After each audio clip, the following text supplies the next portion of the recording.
নমস্কার বন্ধুরা, আজকে আমি নিয়ে এসেছি আমড়া আর তেঁতুলের চাটনি। চলো,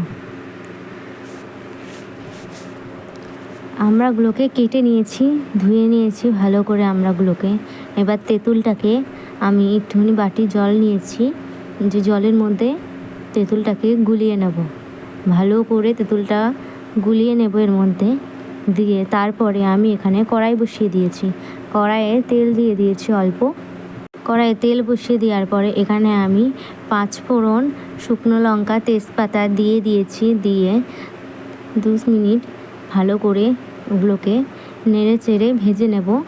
তারপরে এর মধ্যে আমড়াগুলোকে দিয়ে দেব। দিয়ে নাড়াচাড়া করার পরে স্বাদ মতন লবণ দিয়ে দেবো এখানে আমি। দিয়ে নাড়াচাড়া করার পরে খানিকক্ষণ হলুদ দিয়ে দেবো পরিমাণ মতন। দিয়ে নাড়াচাড়া করার পরে খানিকক্ষণ পরে ভালো করে নাড়াচাড়া করার পরে এখানে আমি তেঁতুল গুলাটা দিয়ে দেব। দিয়ে খানিকক্ষণ এগুলোকে সবগুলো মিশিয়ে কষিয়ে নেব। তারপরে কষানো হয়ে গেছে, আমি এখানে 1 বাটি মতন জল দিয়ে নিয়েছি। জল দেওয়ার পরে আমি এখানে ঢেকে দেব 20 মিনিট মতন।